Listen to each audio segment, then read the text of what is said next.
Et ce dossier est aujourd'hui consacré au kératocone. C'est une déformation évolutive de l'œil, plus précisément de la cornée. On va voir tout de suite à quoi ça ressemble. Oui, déjà vous allez voir effectivement une cornée atteinte. Voilà, ici, vous voyez que cette cornée va devenir un petit peu bombée, plus que la normale. Elle peut même être carrément conique. Alors la cornée, vous allez voir tout de suite sur un schéma à quoi ça correspond. Vous avez évidemment l'avant ici, l'arrière là-bas. La cornée, c'est cette partie qui est tout à fait antérieure. C'est le hublot, vous savez, le hublot transparent qui est en avant de l'œil. Alors on va voir sur une animation le rôle essentiel de cet élément. Ah, raté. Bah alors. De cet élément de l'œil. Voilà, je vous rappelle que c'est donc ici en avant la cornée. Elle est donc normalement bombée, elle va suivre la courbe de l'œil, voilà, et elle reçoit et elle filtre les rayons de la lumière avant de les diriger très précisément au niveau de la rétine ici pour que la vision soit nette. Et la rétine va transformer ensuite ces rayons en signaux interprétés par le cerveau en images. Alors, qu'est-ce qui se passe en cas de kératocone? Eh bien, vous allez voir, la cornée se ramollit, elle va devenir trop souple, elle va s'abîmer jusqu'à se déformer. Et à ce moment-là, les rayons qui la traversent sont dérivés, mal perçus par la rétine. Résultat, l'image est déformée, on voit flou, les images se dédoublent, comme vous le voyez. Et pour voir plus précisément ce qui se passe, vous avez ici quelqu'un qui voit normalement, et voilà ce que voit quelqu'un qui est touché par un kératocone. On voit que les lettres sont complètement illisibles. Alors ce kératocone est souvent découvert à la puberté, il va évoluer, va se stabiliser vers 30 ans, il touche près d'une personne sur 2000 et les causes de cette maladie restent encore inconnues. Ouais, elle aurait certainement un caractère héréditaire. Alors heureusement, il y a des traitements pour corriger la vision. Quand la cornée s'affine au point qu'elle risque de se perforer, on procède à une greffe de cornée. C'est le cas pour un tiers des malades qui souffrent de cette maladie.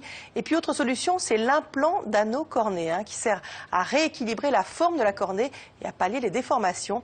C'est l'intervention qu'ont suivi pour nous Stéphanie Ratchek et Mathieu Vibo. Regardez.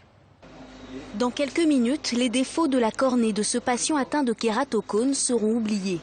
Pour lui rendre la vue plus nette, le chirurgien va implanter un minuscule anneau transparent dans l'épaisseur de cette cornée. Une petite marque sur l'œil pour centrer l'intervention. Tout se fait sous anesthésie locale et de façon mécanique, l'anneau va retendre la membrane déformée. Et donc il va, dans ce cas précis, aplatir la cornée à l'endroit où elle est bombée, donc la régulariser. Et plus la cornée est régulière, meilleure est la vision. Première étape, il faut creuser au laser un petit tunnel dans l'épaisseur de la cornée pour implanter l'anneau. Ne bougez pas, je vais centrer mon laser sur la cornée. Le traitement laser a démarré. Il dure 9 secondes, vous ne bougez pas du tout quoi qu'il arrive. Le tunnel, c'est ce petit cercle blanc que vous voyez apparaître. Puis par une petite incision, le laser crée l'ouverture par laquelle l'anneau va être introduit. Ça va, c'est un peu dur? Ouais. Ouais, ok. Bon, on change alors de salle pour poser l'anneau intracornéen. Alors on va mettre en place le petit mainteneur de paupières qui permet de maintenir les paupières ouvertes pendant l'opération. Et vous regardez bien droit devant vous, voilà, dans la lumière. Vous regardez les 3 petites mires, vous les voyez? Oui, très bien. Parfait, voilà. Le patient est prêt à être implanté. Le chirurgien passe alors au microscope pour manipuler et introduire avec minutie l'anneau. C'est un demi-anneau.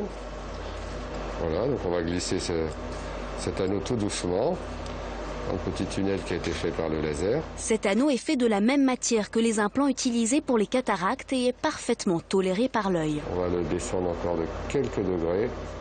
Il faut une précision d'orfèvre pour choisir l'emplacement adéquat qui annule la déformation. Ici, le patient ne reçoit qu'un anneau, mais en fonction des cas, il peut y en avoir 2 implantés dans la même cornée. Il y a beaucoup de combinaisons possibles, à la fois de longueur d'arc des anneaux qu'on utilise. Donc on peut les implanter de façon symétrique, un anneau ou asymétrique, un seul anneau ou 2 anneaux, de longueur d'arc différentes et d'épaisseur différentes.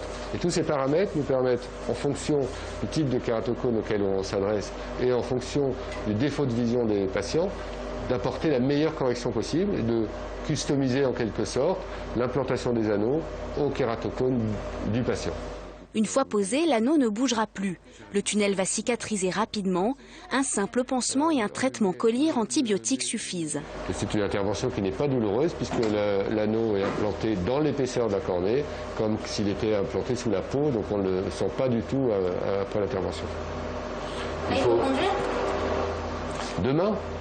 Demain, oui, je suis en moto, vous voir demain. Voilà, il prend sa moto demain pour venir.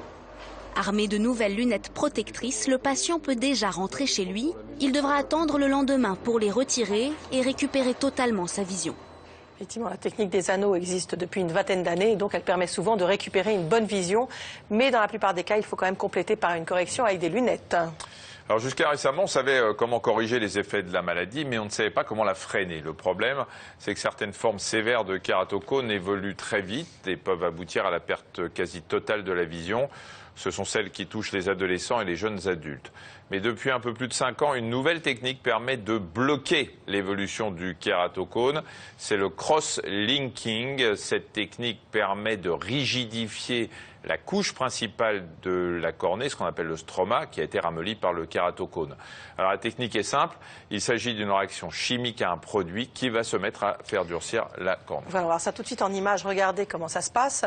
D'abord, on commence par gratter à la brosse la première couche de la cornée, qu'on appelle l'épithélium. C'est une couche fine protectrice qui se renouvelle très régulièrement. Comme ça, on découvre en fait la partie atteinte par le kératocone dont vous a parlé Michel, le stroma. Et sur ce stroma, voilà, vous le voyez, on va déposer des gouttes jaunes, des gouttes de vitamine B2 très régulièrement, de manière à bien imprégner la totalité de la cornée. Et puis on place l'œil sous un faisceau de rayons UVA pendant 30 à 60 minutes. À l'heure actuelle, c'est le seul traitement efficace et durable, entre 5 à 10 ans. Guy Olivier est un jeune homme de 18 ans chez qui on a découvert une forme sévère de kératocone au début de l'hiver. Il a tout de suite été traité par un cross-linking associé à une légère correction de sa cornée au laser. Guy Olivier est en classe prépa. Astigmate, il a toujours porté des lunettes, mais cette année à la rentrée, on lui a diagnostiqué un kératocone à l'œil droit.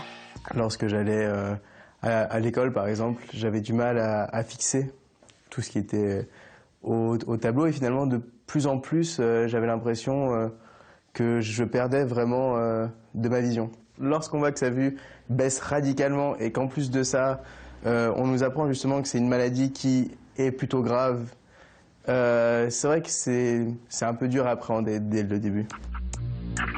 Son kératocone est très évolutif. Il faut rapidement stopper sa progression. On m'a proposé justement une nouvelle technique qui a été utilisée il n'y a pas si longtemps que ça, qui est le cross-linking.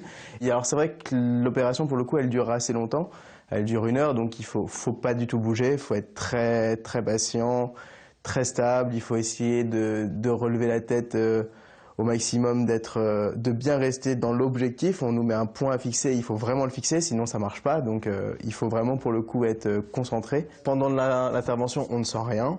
Ça se passe très bien, les gens sont gentils d'ailleurs avec vous, donc c'est parfait. Mais donc juste après, on voit rien, mais bon, c'est pas grave, on nous met un gros cache sur les yeux, donc bon. Et puis c'est finalement au bout d'1 heure ou de 2 heures après, une fois que les médicaments qu'on a pris avant l'opération n'agissent plus trop, que là pour le coup, ça fait vraiment mal. Cette intervention de stabilisation a été complétée par une rectification de la cornée au laser sans nécessiter la pose d'un anneau. Pour l'instant, ça va beaucoup mieux.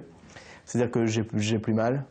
Enfin, quelquefois, j'ai des petites douleurs qui me lancent. Et puis, c'est vrai que je ne vais pas non plus exposer mon œil à la lumière, puisque il y a toujours un petit truc. Mais après la nette amélioration que je viens de voir en simplement 2 mois, alors qu'il faut que j'attende 6 à 1 an, je ne peux qu'espérer que ça ira mieux. Enfin, c'est sûr que ça ira mieux. Voilà, ce que vous venez de voir, c'est une intervention coûteuse. Ça coûte entre 700 et 1 000 euros par œil. La sécurité sociale ne rembourse qu'à hauteur de 250 euros environ. Avant d'opter pour la pose d'anneau, sachez qu'il existe une solution qu'on propose en première intention. Ce sont les lentilles de contact rigides. On les porte toute la journée. En appuyant sur la cornée, ces lentilles vont compenser un petit peu les irrégularités de l'œil. C'est la fin de ce dossier. Michel, jusqu'à 15 h.